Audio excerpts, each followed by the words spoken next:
এই সংসারে দুই ধরনের মানুষ দেখা যায়, এক সরল, দুই জটিল। এবার এই যে সরল ব্যক্তি থাকে তাদের এই সমাজ দুর্বল মনে করে। এমনিতে দেখতে গেলে জলও সরল, বায়ুও সরল। ওনারা যেদিকে চাইবেন প্রবাহিত হতে পারেন, এনাদের যে আকার দেবেন সেটাই ধারণ করবেন। কিন্তু এরা বাস্তব রূপ ধারণ করলে তখন কি হয়? এই জল এমন এক ধারায় পরিণত হয় যে অনেক বড় বড় পাথরকে খণ্ডিত করে দিতে পারে। এই বায়ু এমন এক চক্রবাতে পরিণত হয় যা সংসারে বিনাশ ডেকে আনে। তাই যে ব্যক্তি সরল তার সরলতাকে সম্মান করুন, তাকে সম্মান করুন, তাকে ভালোবাসা দিন। আর আমার সাথে ভালোবেসে বলুন, রাধা রাধা। খেলা খেলতে কে না ভালোবাসেন? আমরা প্রত্যেকেই যখন সময় পাই, সুযোগ পাই, তখনই আমরা কোনো খেলা খেলি। খেলার সময় দুই ধরনের মানুষ ওখানে থাকেন, এক যারা অংশগ্রহণ করেন, আর দুই যারা দেখতে থাকেন, যারা দর্শক হয়ে দেখেন, যারা নিজের পক্ষের বিজয়ের ফলে উচ্ছ্বসিত হয়ে থাকেন, পরাজয়ের ফলে শোক পালন করেন, পরামর্শ দিয়ে থাকেন। আর বিজয়ী কে হন? বিজয়ী তিনি হন যিনি অংশগ্রহণ করেন। নির্বাচন আপনাকে করতে হবে, আপনি কি করতে চান? আপনি কি খেলোয়াড় হতে চান, নাকি আপনি দর্শক হতে চান? যদি আপনি বিজয়ের আনন্দ লাভ করতে চান, সেই রোমাঞ্চ অনুভব করতে চান, তাহলে খেলতে হবে। ময়দানে আপনাকে নামতেই হবে। পরাজয়ের সম্ভাবনার ভয়ের সাথে আপনাকে লড়াই করতেই হবে। বিপক্ষের আহ্বানকে স্বীকার করতেই হবে, খেলোয়াড় হয়ে উঠতে হবে। তবেই এই বিজয়ের সম্ভাবনা থাকবে। আসলে কি, দর্শক হয়ে পরামর্শ দেওয়া অত্যন্ত সহজ। ময়দানে নেমে অংশগ্রহণ করা অত্যন্ত কঠিন। আর এখানে যেটা সহজ তা আপনাকে বিজয়ের পথে কখনোই নিয়ে যাবে না। আসুন আমার সাথে ভালোবেসে বলুন, রাধা রাধা। এই সংসারে মানুষ জন্মগ্রহণ করেন, বড় হতে থাকেন, পুরুষার্থ লাভ করেন, অর্জন করেন। অর্জন করা আসলে কি? বেশিরভাগ মানুষ বলেন অর্জন করা অর্থাৎ ধন সম্পত্তি অর্জন করা। আর কি অর্জন করা যায়? আর কি লাভ করা যায়? আসল প্রশ্ন হলো এটাই যে কি এমন আছে যা বাস্তব রূপে অর্জন করার যোগ্য। তা হলো ব্যবহার, জ্ঞান এবং সন্তোষ। কেন? কারণ আপনি যখন এই সংসার ছেড়ে চলে যাবেন, তখন আপনার ধন সম্পত্তি আপনাকে বিদায় জানাতে আসবে না। আপনাকে বিদায় জানাতে আসবে আপনার আপনজন, যাদের সাথে আপনার সুসম্পর্ক ছিল। সমগ্র সংসারে সহস্র মানুষ ধন অর্জন করে থাকেন। শ্রেষ্ঠ মানুষ হলেন তিনি যিনি ব্যবহার, জ্ঞান এবং সন্তোষ অর্জন করে থাকেন, একে সকলের মধ্যে বিতরণ করেন। তাই এটাই করুন, আর আমার সাথে ভালোবেসে বলুন, রাধা রাধা। এই সংসারের আরম্ভ থেকে এখনো পর্যন্ত এবং ভবিষ্যতেও একটা যুদ্ধ আছে যা হয়ে চলেছে, চলতেই থাকবে। পাপ এবং পুণ্যের মধ্যে যুদ্ধ, সত্য এবং অসত্যের মধ্যে যুদ্ধ। এই যুদ্ধ চলেই আসছে। আর এই যুদ্ধে যারা লড়েন তাদের আমরা সবসময় জয় জয়কার করি। আর যারা এই জয় জয়কার করেন তাদের প্রত্যেকের একটা বিশেষ গুরুত্ব থাকে। যখনই কোনো যোদ্ধা যুদ্ধক্ষেত্রে ক্লান্ত হয়ে পড়ে, শক্তিহীন হয়ে পড়ে, তখন এরা জয় জয়কার করে, শঙ্খ বাজাতে থাকে। সেই যোদ্ধাকে অনুপ্রেরিত করে, শক্তি এবং সাহসে ভরিয়ে তোলে।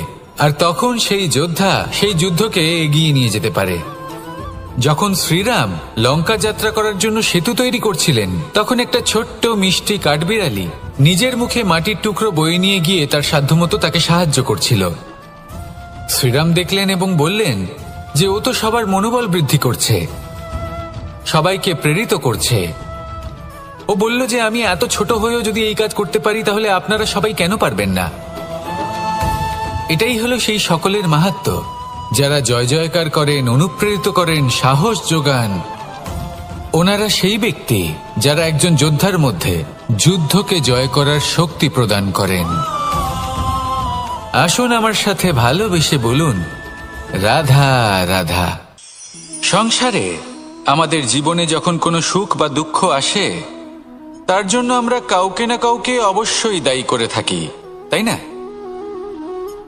এই ব্যক্তি আমাদের সাথে এরকম কাজ করেছেন, তাই আমার সাথে এমন হলো। ওই ব্যক্তি যদি এমনটা না করতেন, তাহলে আজ আমি ওই স্থানে পৌঁছতে পারতাম। সবই আপনার দৃষ্টিভঙ্গির ওপর নির্ভরশীল, আর যদি আপনার দৃষ্টিভঙ্গি এমন হয়, তাহলে তা অনুচিত। সত্যি কথা বলতে, এই সংসারে ভিন্ন ভিন্ন ধরনের মানুষ আছে। এটা আপনার ওপর নির্ভর করছে কিভাবে তাদের স্বাগত জানাবেন। একবার ভাবুন, আমি আমার দুটো হাত সামনে নিয়ে এলাম, দুটো মুঠো খুলে দিলাম। দুই প্রকারের মানুষ আসবেন, কিছু না কিছু দিয়ে যাবেন। এই মুঠো যদি আমি বন্ধ করে দিই, তাহলে না কেউ আমাকে কিছু দিতে পারবে, না আমার কিছু যাবে আসবে। নিশ্চয়ই বুঝতে পারছেন এই দুই ধরনের ব্যক্তি কারা এবং তারা কি দিয়ে যান। আমি যদি নিজের মুঠো খুলে দিই, তাহলে কিছু ভালো মানুষ আসবেন, আমাকে আনন্দ, সন্তুষ্টি, জ্ঞান প্রদান করে যাবেন, ভালো অভিজ্ঞতা দিয়ে যাবেন। কোনো খারাপ ব্যক্তি যদি আসেন, তাহলে তিনিও খারাপ অভিজ্ঞতা দেবেন, যার থেকে আমি শিক্ষা লাভ করব। এই সব কিছু আমি লাভ করতে পারি। মুঠো যদি বন্ধ করে রাখি, তাহলে আমি কিছুই পাবো না। দেখুন, এই সংসারে প্রত্যেকের জীবনে এইরকম।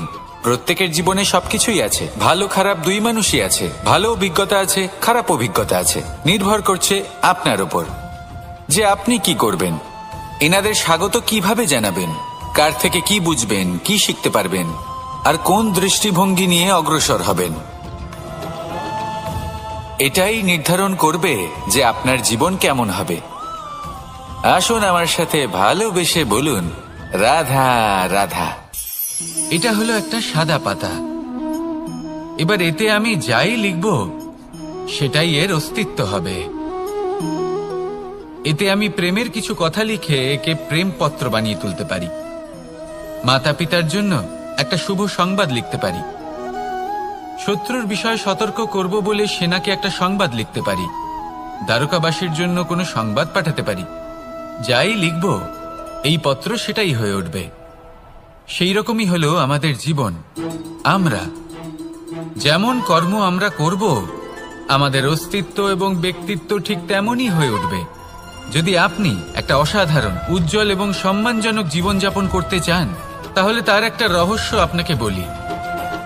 যেমন কথন হবে, কর্ম তেমন হবে। অর্থাৎ যতটুকু বলেছেন ততটুকুই করুন, আর যতটুকু করেছেন ততটুকুই বলুন।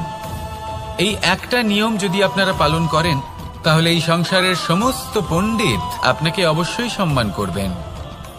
তাহলে এটাই করুন আর আমার সাথে ভালোবেসে বলুন, রাধা রাধা।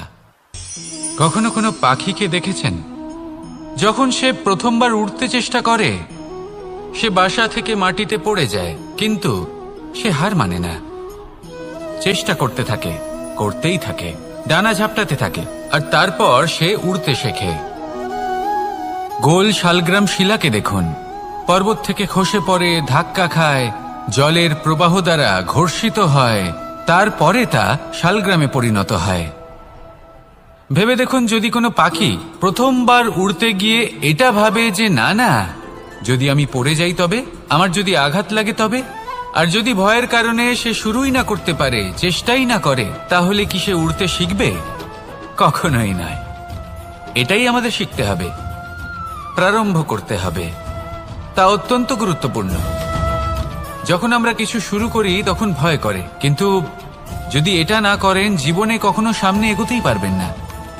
হতেই পারে প্রারম্ভ করার পরে আপনি পড়ে যাবেন, বারবার নিচে পড়ে যাবেন, কিন্তু যদি নিরন্তর চেষ্টা করতে থাকেন, তাহলে একদিন না একদিন আপনি অবশ্যই সফল হবেন। এই শুরু করাটাই সব থেকে বেশি কঠিন। এর দ্বারা ভয়ভীত হবেন না। আসুন আর আমার সাথে ভালোবেসে বলুন, রাধা রাধা। যদি আমি আমার চোখ বেঁধে কোনো একটা নির্দিষ্ট দিকে নিজের সমস্ত শক্তি প্রয়োগ করে ছুটে যাই, তাহলে কি হবে? আমি কোথাও ধাক্কা খেতে পারি, নিজের ক্ষতি করতে পারি, কোথাও পড়ে যেতে পারি, তাই না? অর্থাৎ এটা নিশ্চিত এই কাজ আমার করা উচিত নয়।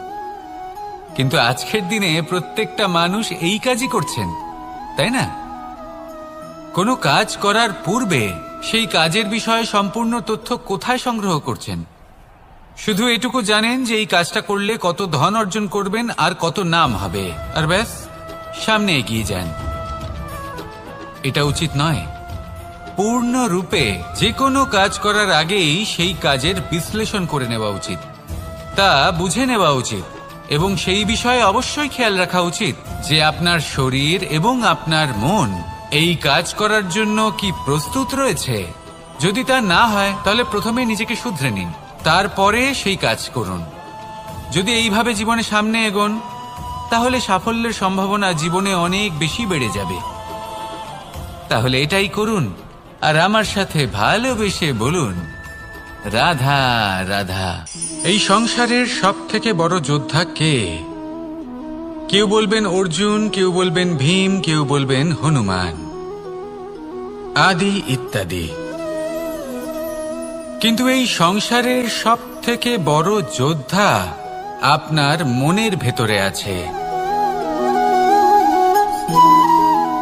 আপনার মনের মধ্যে আছে।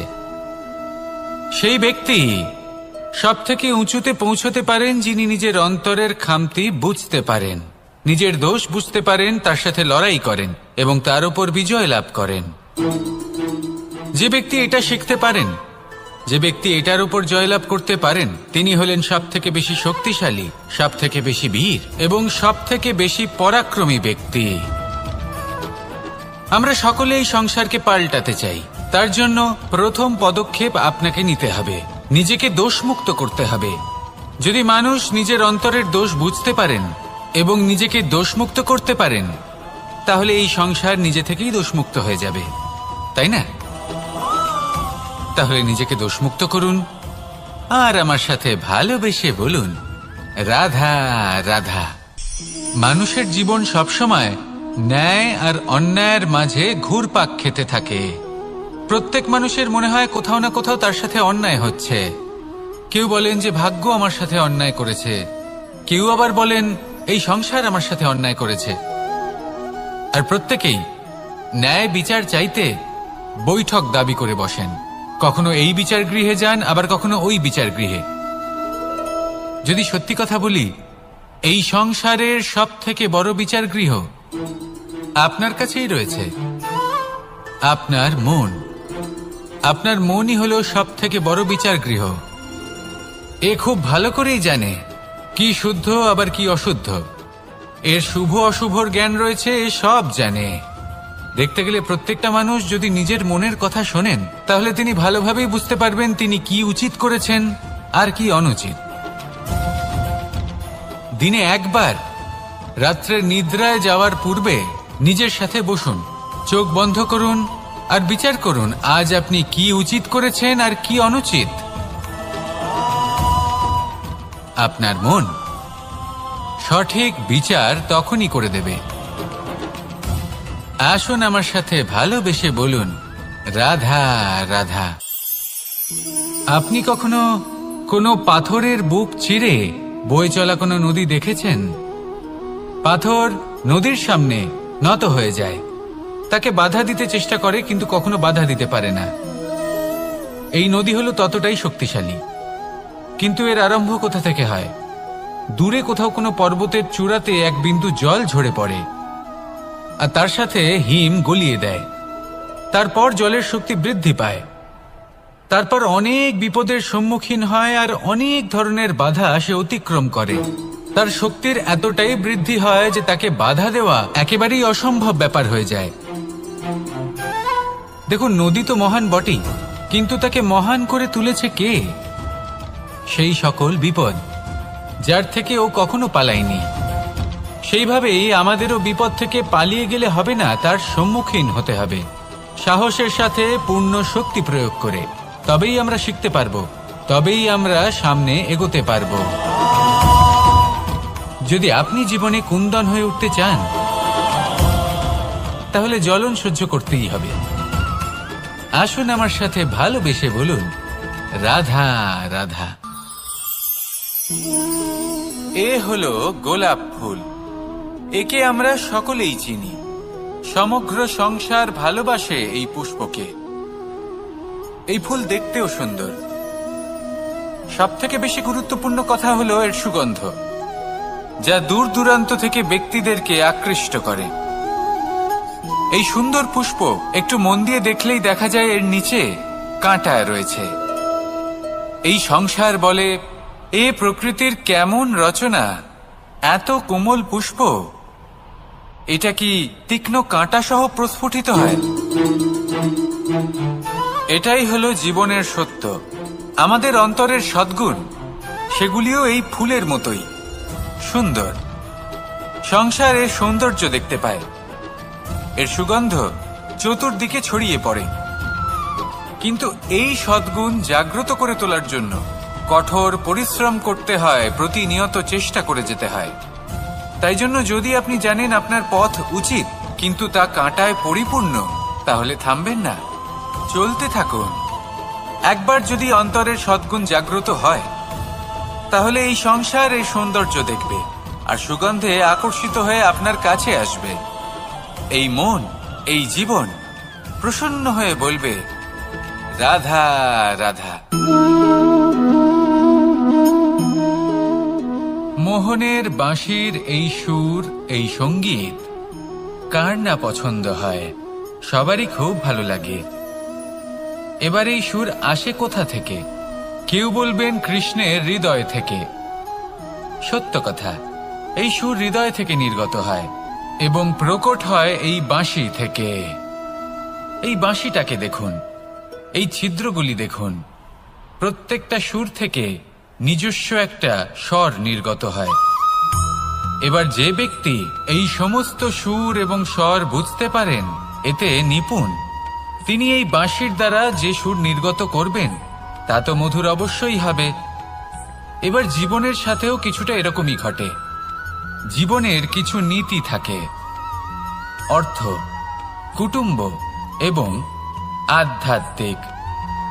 যদি জীবনের প্রত্যেকটা মুহূর্ত সুখময় হয় এরকম আপনি চান, তাহলে এই তিনটি নীতিতে আপনাকে নিপুণ হতে হবে। কোনো একটি বিশেষ নীতির প্রতি যদি আপনি বেশি ঝুঁকে পড়েন, তাহলে বাকি দুই নীতি থেকে যা সুখ লাভ করা সম্ভব তা পারবেন না। ধন অর্জন করতে হবে পরিবারের জন্য, পরিবারের সুখ মনের শান্তির জন্য, মনে শান্তির প্রয়োজন মনের শুদ্ধতার জন্য। যখন এই মন শুদ্ধ হবে, জীবন শুদ্ধ হবে, পবিত্র হবে, সুন্দর হবে এবং ভালোবেসে বলবে, রাধা রাধা। জল, এ হলো জীবনের আধার পঞ্চতত্ত্বের মধ্যে একটি, আর অত্যন্ত বিশেষ। এর থেকে অনেক বড় শিক্ষা পাওয়া যায়। এই জল, গন্তব্যের বিষয়ে এর স্পষ্ট ধারণা আছে। ও জানে ওর লক্ষ্য কি, আর প্রয়াস করে ততদূর সে পৌঁছেও যায়। এটি পর্বত থেকে বয়ে নিচে নেমে আসে, নদীর সাথে সমাহিত হয়ে তার সাথে বয়ে চলে, চিরসবুজ বনানী গড়ে তোলে, প্রাণীদের তৃষ্ণা নিবারণ করে, সামনে এগিয়ে চলে, মানুষের সাথে মিলিত হয়। যারা একে বাঁধের মধ্যে বেঁধে রাখতে চেষ্টা করে, সে বন্দি দশাতেও থেকে যায়, মানুষের কল্যাণ করে। তারপর বাঁধ থেকে মুক্তি পেয়ে এগিয়ে চলে, কোথাও ধাক্কা খায়, কোথাও বাধা পড়ে, কোথাও যদি পথ খুঁজে না পায় তাহলে পথ খুঁজেই নেয়, আর যেখানে পথ থাকে না সেখানে পথ বানিয়ে নেয়, আর শেষ পর্যন্ত নিজের লক্ষ্যে পৌঁছেই যায়, অর্থাৎ সমুদ্রে গিয়ে সমাহিত হয়ে যায়। আমাদেরও কিছুটা এরকমই হয়ে উঠতে হবে। যেখানেই যাবেন সকলের কল্যাণ করুন, সামনে এগোন। আপনি কোথাও পড়ে গেলে, ধাক্কা খেলে আঘাত লাগবেই, উত্থান পতন লেগেই থাকে। সামনে এগোতে থাকুন। কোথাও পথ না পেলে তা খুঁজে নিন, কোথাও পথ না থাকলে তা বানিয়ে নিন। নিজের গন্তব্যের কথা সবসময় মনে রাখুন। শেষ পর্যন্ত নিজের মোক্ষ লাভ আপনি অবশ্যই করবেন। আর আমার সাথে ভালোবেসে বলুন, রাধা রাধা। জীবনের প্রত্যেক মুহূর্ত আমাদের কিছু না কিছু শিক্ষা দেয়, নির্ভর করছে আমাদের দৃষ্টিভঙ্গির উপর। যেমন নদী হলো আমার অত্যন্ত প্রিয়, নদীতে ভ্রমণ করতে আমার খুব ভালো লাগে। কি বলেন? নদীতে সবসময় নতুন কিছু থাকে, ও পুরনো কিছুই নিয়ে বসে থাকে না। সব সময় প্রবাহমান, কখনো থামে না। ততক্ষণ থামে না যতক্ষণ না সাগরে গিয়ে সমাহিত হচ্ছে। ঠিক এইভাবেই আমাদেরও উচিত নিজের জীবন অতিবাহিত করা, নদীর মতো। প্রত্যেক মুহূর্ত নতুন, তাই সেইভাবেই জীবন যাপন করুন। পুরনো কিছুই একত্রিত করে রাখবেন না, বিগত স্মৃতির মাঝে নিজেকে হারিয়ে ফেলবেন না। এই যে বর্তমান, এই যে মুহূর্ত, সেটাই হলো সর্বশ্রেষ্ঠ। এর মাঝেই জীবন যাপন করুন, নদীর মতো প্রবাহমান হতে শিখুন। আপনি শিখে গেলে তাহলে মনে রাখবেন, আমার আপনার মাঝে বিচরণ করতে বড়ই ভালো লাগবে। যে ব্যক্তি আনন্দের সাথে জীবনের প্রত্যেকটা মুহূর্ত অতিবাহিত করে কোনো চিন্তা ছাড়াই, প্রবাহমান হয়, কখনোই থামে না, যতক্ষণ না মুক্তি লাভ করছেন, এমন ব্যক্তির মধ্যেই রাধাকৃষ্ণ বসবাস করেন।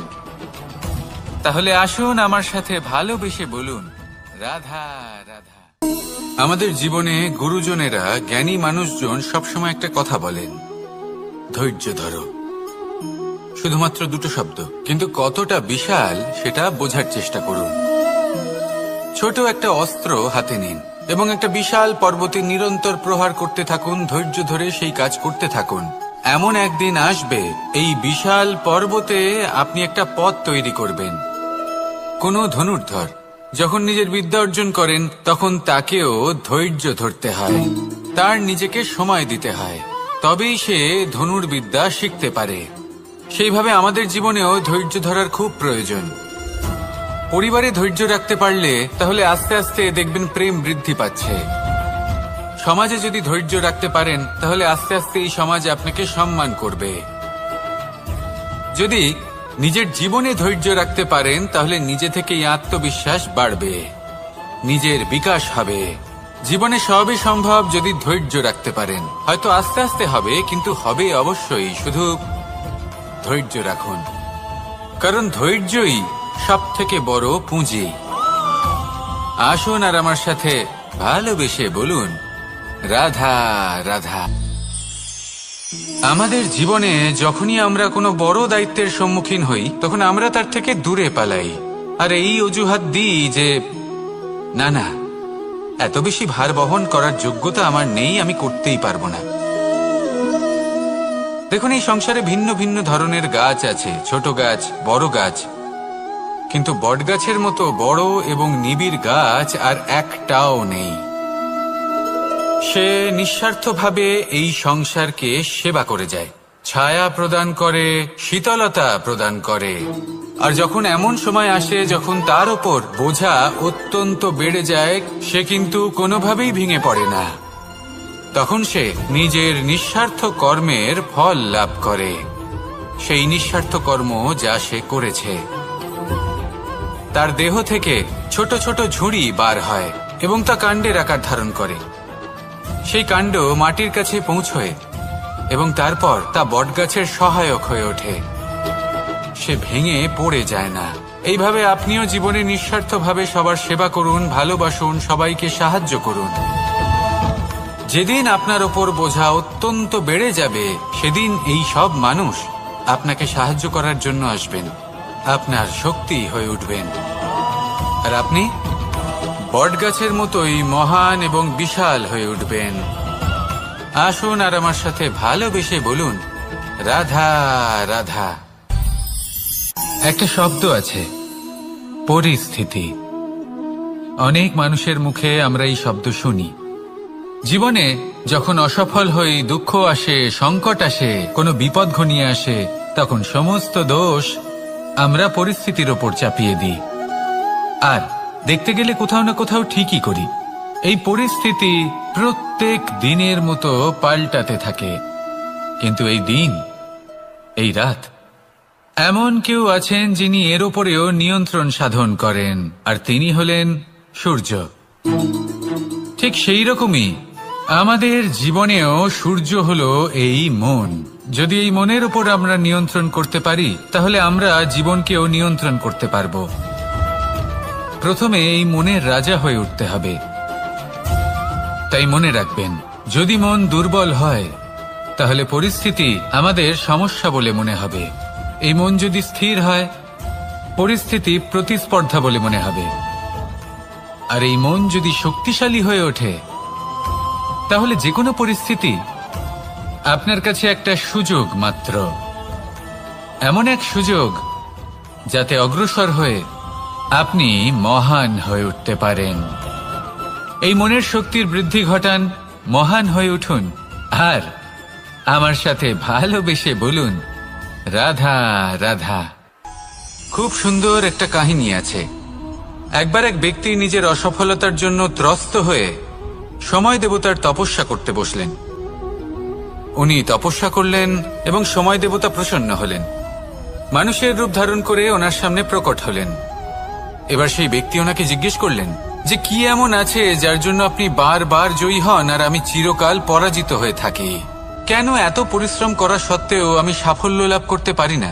তখন সময় দেবতা উত্তর দিলেন যে দিন হোক বা রাত, ঝড় হোক বা ভূমিকম্প, রোদ হোক বা বৃষ্টি হোক, সময়ের সূত্রপাত হোক বা প্রলয়, আমি থামি না, আমি চলতেই থাকি। আর সেই জন্য যিনি থেমে যান তিনি পরাজিত হন আর আমি জয়ী হই। এটাই আমাদের শিখতে হবে। জীবনে সবসময় চলতে থাকুন, কখনো থামবেন না। হ্যাঁ, কিছুক্ষণের জন্য বিরতি নিতে পারেন, বিশ্রাম করার জন্য, নিজেকে আরো সশক্ত করে তোলার জন্য, কিন্তু থেমে যাবেন না। নিরন্তর কর্ম করতে থাকুন, পরিশ্রম করতে থাকুন, তবেই এই সংসার আপনাকে মনে রাখবে। আসুন আমার সাথে ভালোবেসে বলুন, রাধা রাধা। মানুষ তার জীবনে দুই ধরনের পরিস্থিতিকে খুব ভয় পায়। এক, কোনো কারণবশত কারোর সামনে নত হওয়া। দুই, কোনো কারণে নিজের চরিত্র থেকে, নিজের মূল্যবোধ থেকে বিচ্যুত হওয়া।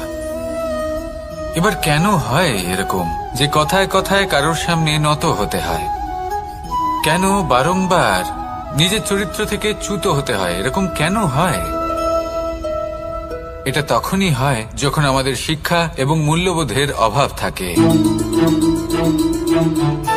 যদি মানুষের মধ্যে প্রকৃত শিক্ষা থাকে, তাহলে এই সংসারে কোনো সময় এবং কারোর সামনেই নত হওয়ার কোনো প্রয়োজন নেই। যদি মানুষের মধ্যে মূল্যবোধ থাকে, তাহলে তাকে নিজের মূল্যবোধ বা চরিত্র থেকে বিচ্যুত হতে হয় না, তা সে যাই হয়ে যাক না কেন। কোনো বালককে যদি জন্ম থেকেই সুশিক্ষার অধিকারী করা হয়, শিক্ষিত করা হয়, মূল্যবোধের অধিকারী করা হয়, তবে সে এই সংসারে এমন কর্ম করবে যাতে সে নিজেকে, নিজের পরিবারকে, সমগ্র সমাজকে গর্বিত করতে পারে।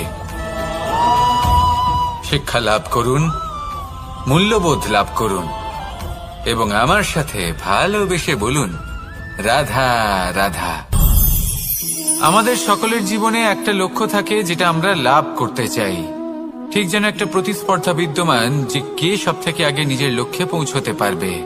আর সেই জন্য আমরা সকলেই খুব তাড়াতাড়ি এগোতে চেষ্টা করি, বড় এবং দীর্ঘ পদক্ষেপ ফেলি যাতে তাড়াতাড়ি নিজের লক্ষ্যে পৌঁছতে পারি। কিন্তু এক অত্যন্ত গুরুত্বপূর্ণ বিষয় আছে, সবসময় লক্ষ্য সামনে থাকবে না, কখনো কখনো তা খুঁজতে হয়। এই যাত্রা খুব কঠিন হতে পারে, আর ঠিক এই কারণেই সবসময় দ্রুত গতিতে চলা বা তাড়াতাড়ি পথে চলা সেটা আবশ্যক নয়। তার থেকেও বেশি গুরুত্বপূর্ণ হলো ভেবেচিন্তে তারপর পথ চলা। যদি ভেবেচিন্তে পদক্ষেপ ফেলেন, চলতে পারেন, তাহলে সেটাই সর্বশ্রেষ্ঠ পদক্ষেপ। কখন কোন দিকে যেতে হবে, কখন কোথায় দিক পাল্টানো যাবে না, কখন গতি বেশি রাখতে হবে, কখন কম, কখন থামবো, কখন চলবো, এই সব কিছুর বিষয়ে জ্ঞান অত্যন্ত গুরুত্বপূর্ণ এবং ভেবে চিন্তে চলতেই হবে। সেই জন্য শুধু তীব্র গতিতে সামনে এগোলে চলবে না, ভাবনা চিন্তা করে এগোতে হবে। আসুন আমার সাথে ভালোবেসে বলুন, রাধা রাধা। পায়েস হলো আমার বিশেষ প্রিয়। এর মধুর স্বাদ মনকে প্রফুল্ল করে তোলে।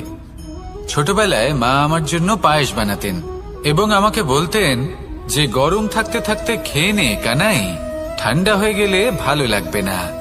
কিন্তু আমিও দুষ্টু ছিলাম, ঠান্ডা হওয়া পর্যন্ত অপেক্ষা করতাম, আর ঠান্ডা হয়ে যাওয়ার পরে মার কাছে যেতাম আর ওনাকে বলতাম যে মা, পায়েস তো ঠান্ডা হয়ে গেছে, এটা গরম করে দিন।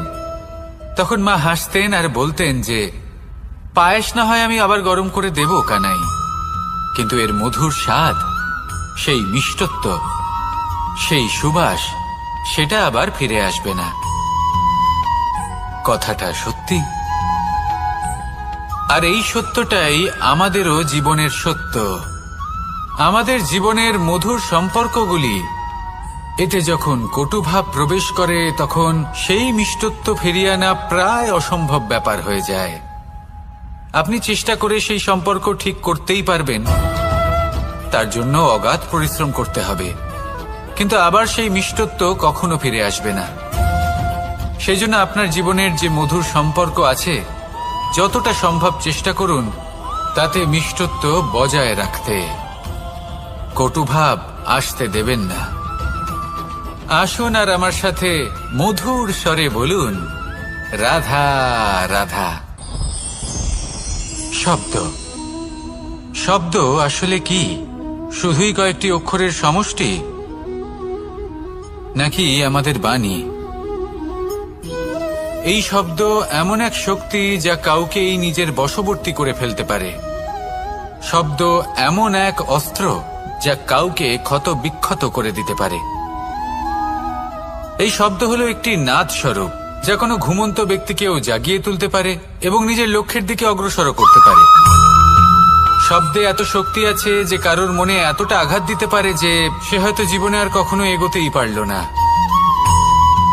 তাহলে এই শব্দের প্রয়োগ খুব ভেবে চিন্তে করবেন।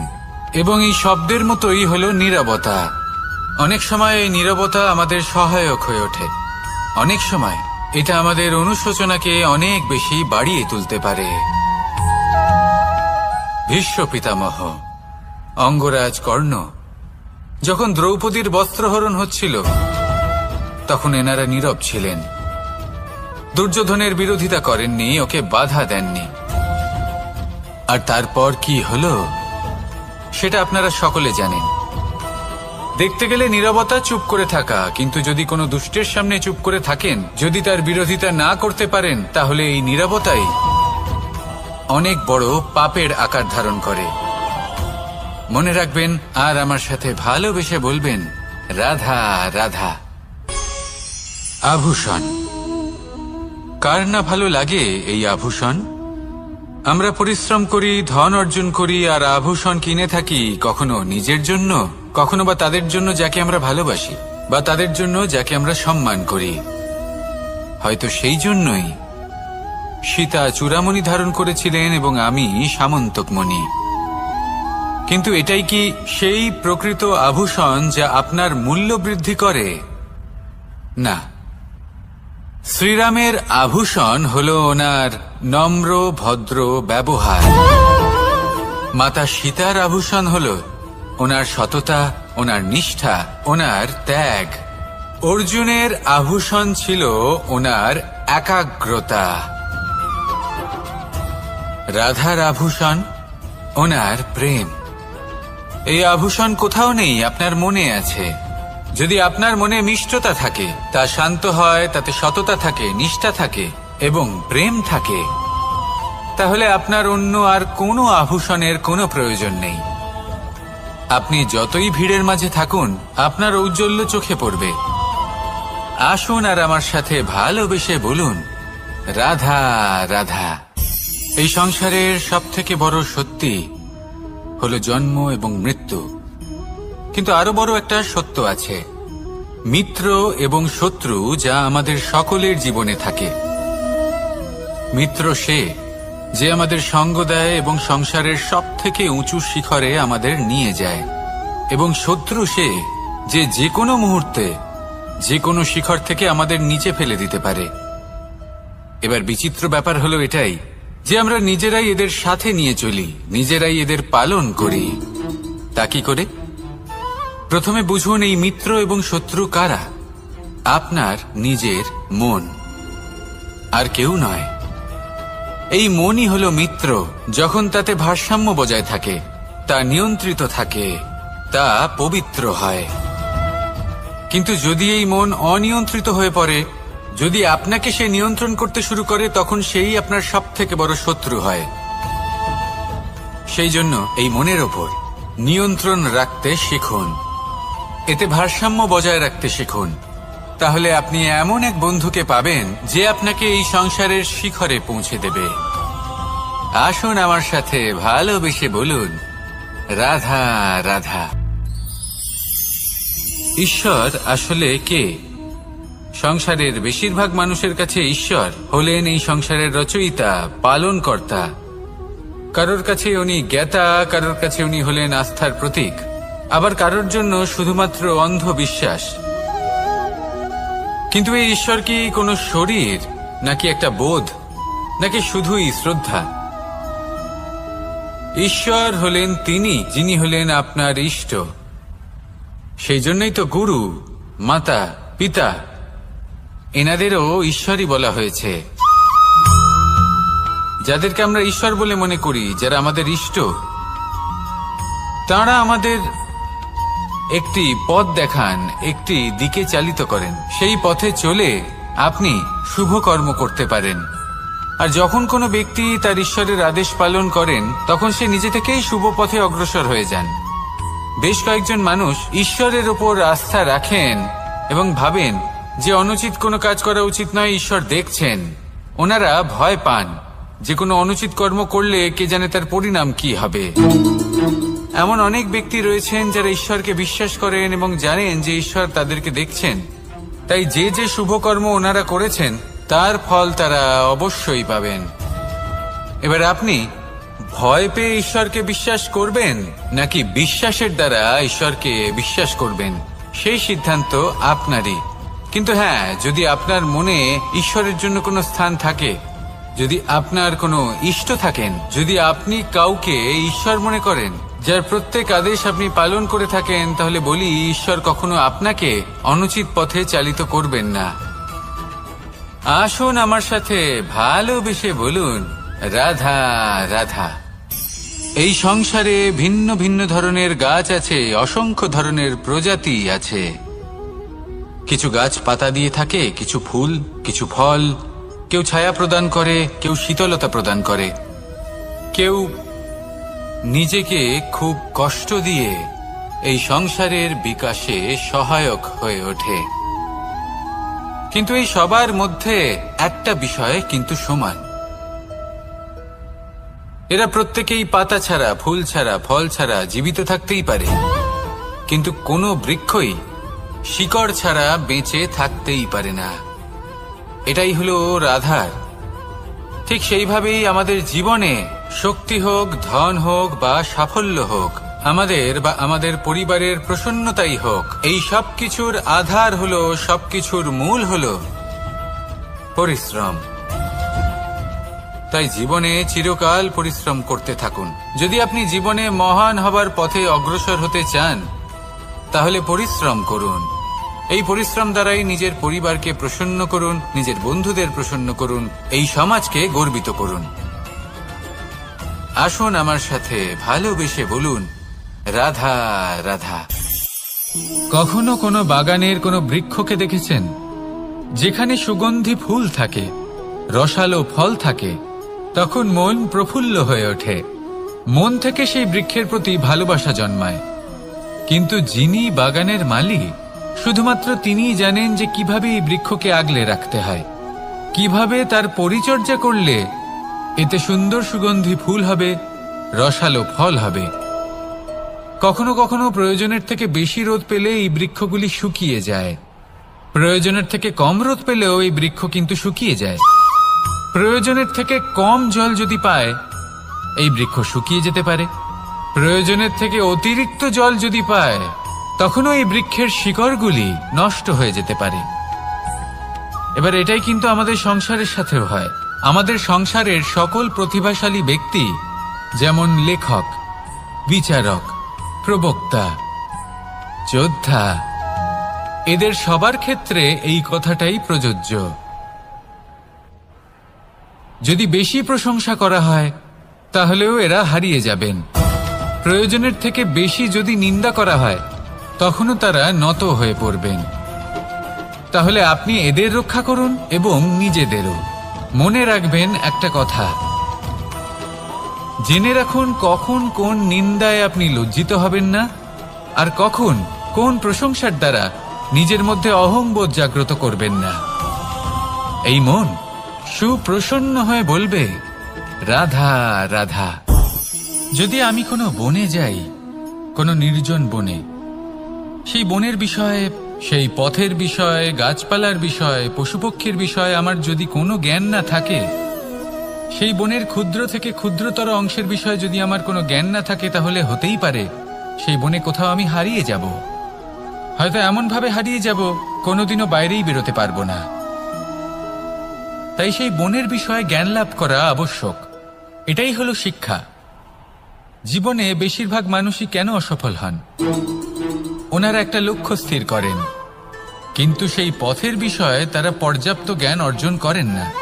সেই পথে কি বিপদ আসতে পারে প্রত্যেকটা পৃষ্ঠার জ্ঞান তাদের নেই, আর সেই জন্যই তারা অসফল হন। আপনি জীবনে যখনই কোনো লক্ষ্য স্থির করবেন, কোনো লক্ষ্য সাধন করবেন, পরিকল্পনার সাথে সেই পথে অগ্রসর হন। সেই পথকে বোঝার চেষ্টা করুন, সেই পথের বিপদ সম্পর্কে জ্ঞান লাভ করুন, সবকিছু জানার চেষ্টা করুন, অজানা তথ্য আহরণ করুন, আর তারপর সেই লক্ষ্যের প্রতি নিজেকে সমর্পিত করুন। তবেই আপনি সাফল্য লাভ করবেন। আর এই মন প্রসন্ন হয়ে বলবে, রাধা রাধা। আপনি নিশ্চয়ই কখনো অনুভব করেছেন, যদি কোনো নির্মল ব্যক্তির কাছে গিয়ে বসেন, তাহলে মনে নির্মল অনুভূতি হয়, এই মন শান্ত হয়ে যায়। সেইখানেই কোনো দুশ্চরিত্র মানুষের কাছে গিয়ে বসলে এই মন বিচলিত হয়ে যায়। কারণটা কি? কারণ যে ব্যক্তি নির্মল মনের, তিনি সবার মধ্যে নির্মলতা ছড়িয়ে দেন। আমাদের অন্তরে যা থাকে আমরা সেটাই সবার মধ্যে বিতরণ করি। যদি আপনি এই সংসারে শুভ বোধ ছড়িয়ে দিতে চান, তাহলে প্রথমে শুভ গ্রহণ করুন, তা অর্জন করুন। এই সংসারে জ্ঞানের শক্তি লাভ করুন, আর সেই জ্ঞানের শক্তি সংসারে বিতরণ করুন। শান্তি এবং সন্তোষ প্রদান করুন। কারণ যেমন বীজ এই সংসারে বপন করবেন, তেমনই ফল আপনি লাভ করবেন। যেমন দেবেন তেমন ফিরেও পাবেন।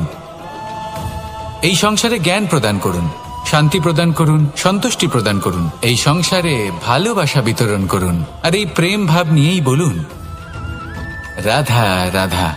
বলুন, শ্রেষ্ঠ কে? রেশমের সুতো যিনি তৈরি করেন, নাকি তিনি যিনি এই সুতো দিয়ে বস্ত্র তৈরি করেন? নিশ্চিতভাবে যিনি বস্ত্র বানান। এবারে বলুন, শ্রেষ্ঠ কে? নদী তটে মাটি ছড়িয়ে রেখে দেয় যে বান, নাকি সেই মাটি একত্রিত করে তাই দিয়ে যিনি মূর্তি বানান সেই মূর্তিকার? নিশ্চিতভাবেই মূর্তিকার। এবারে বলুন, শ্রেষ্ঠ কে?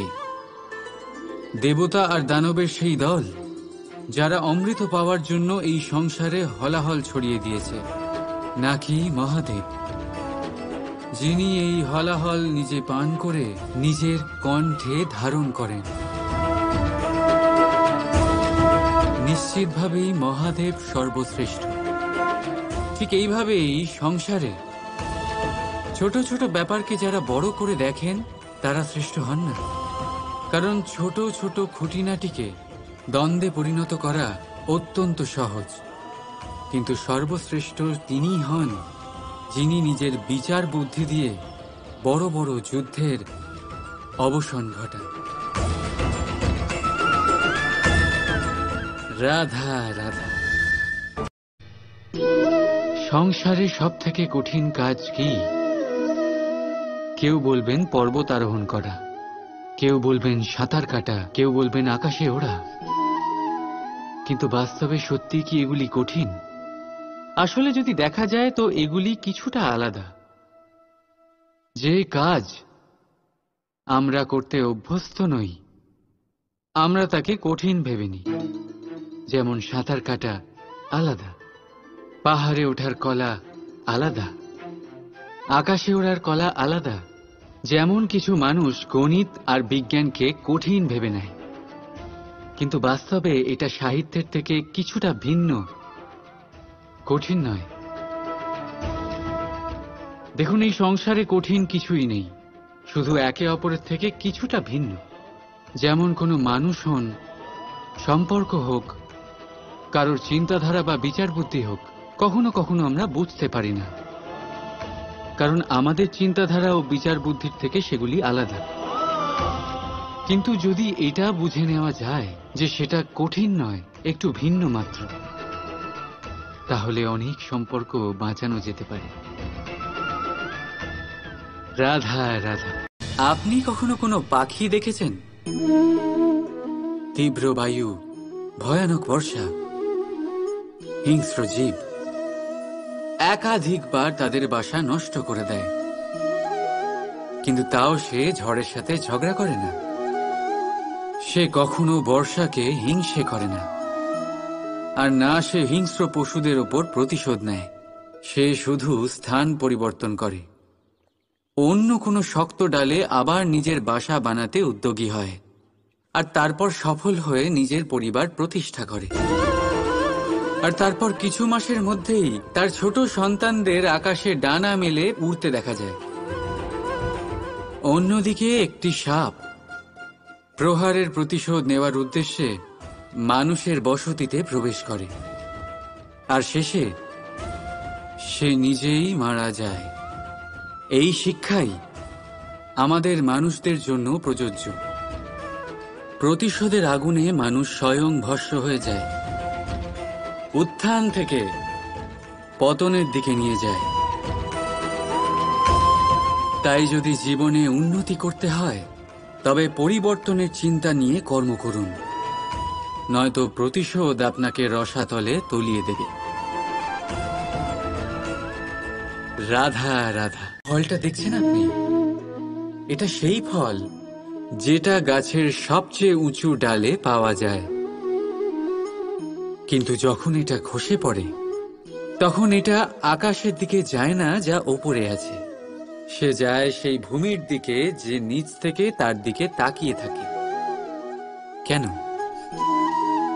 কারণ এই ফলের নিজের উচ্চতার ধারণা মাটির থেকে নিজের দূরত্ব দেখে হয়। এই ব্যাপারটাই আমাদের মানুষের জন্যও খাটে। যদি আপনি সম্পন্ন হন, তাহলে তাদের সাহায্য অবশ্যই করবেন যাদের সামর্থ্য আপনার থেকে কম, যাদের সাহায্যের অত্যন্ত প্রয়োজন। আপনার সামর্থ্য বেশি কারণ তাদের আপনার থেকে সামর্থ্য কম। দেখুন, জীবনে আনন্দ শুধু বড় হওয়ায় নয়, বরং তাদের সাহায্য করেও আছে যারা কোনো কারণবশত আপনার থেকে নিচে রয়ে গেছেন। আর যখন একটা ফল এই কথাটা বুঝতে পারে, তখন আপনি নয় কেন? রাধা রাধা। সময় বড়ই বিচিত্র অনুভব দেয়। যখন অপেক্ষা করছেন তখন অনেক লম্বা হয়ে যায়। প্রতিটা মুহূর্ত একটা গোটা দিনের মতো মনে হয়। ঠিক সেইভাবেই যদি কোথাও যেতে দেরি হয়, তখন সময় দৌড়তে থাকে। প্রসন্নতায় বয়ে যায় আর নিরাশায় থমকে যায়। আপনদের সাথে থাকলে সময়ের খেয়ালই থাকে না, শত্রুদের সাথে থাকলে সেই সময়ই খারাপ হয়ে যায়। কিন্তু এটাই কি সত্যি বাস্তব? না, সময় তো সময়ই হয়, নিজের গতিতেই চলে সে। শুধু সেই গতির আভাস আমাদের মানসিক অবস্থা অনুযায়ী বদলে যেতে থাকে। তাই এই সমস্যা সময়ের নয়, আমাদের মানসিকতা। তাই নিজেকে খুশি রাখুন, অন্যদেরও খুশি রাখুন। আগের সমস্ত ঘটনা ভুলে যান আর একটা উজ্জ্বল ভবিষ্যতের দিকে অগ্রসর হন। সময় সবসময় ভালোই লাগবে। প্রেম করুন সবার সাথে, সময় সবসময় সুখেই কাটবে। রাধা রাধা। অগ্নি জীবনে খুব মহত্বপূর্ণ হয়। এই অগ্নি উজ্জ্বলতা হয়ে আমাদের জীবিত রাখে। কিন্তু ভাবুন, যদি এই উজ্জ্বলতা ক্রোধের অগ্নি হয়ে দিকভ্রষ্ট হয়, তাহলে কি হবে? একটা ছোট পাতা দিয়ে শুরু করে গোটা বনকে ছারখার করে দিতে পারে। ঠিক সেরকমই মানুষের ক্রোধের আগুনও অন্যদের তো ভস্ম করেই, কিন্তু তার পূর্বে স্বয়ং নিজেকেই ভস্ম করে দেয়। তাহলে কি করা যায়? কি করে নিয়ন্ত্রণ করা যায় তাকে? উত্তর হলো তাতে জল ঢেলে দিয়ে, জলের মতো বইতে দিই নাকি। ঠিক সেইভাবে যেমন সূর্য নিজের অগ্নিকে তেজ বানিয়ে আপনার কাছে পৌঁছে দেয়। এটাই পার্থক্য সূর্যের অগ্নি আর ক্রোধের অগ্নির মধ্যে। সূর্যের অগ্নি বিচ্ছুরিত হয়ে প্রতিফলিত হয়ে আসে, আর সেই জন্যই তাকে তেজ বলা হয়। অন্যদিকে আমাদের ক্রোধের আগুনের কোনো সীমাই থাকে না। তাহলে নিজের অন্তরের শক্তিকে ক্রোধের আগুন বানিয়ে জ্বালাতে চান, নাকি উজ্জ্বলতা বানিয়ে বিস্তারিত করতে চান? সিদ্ধান্ত আপনার। রাধা রাধা।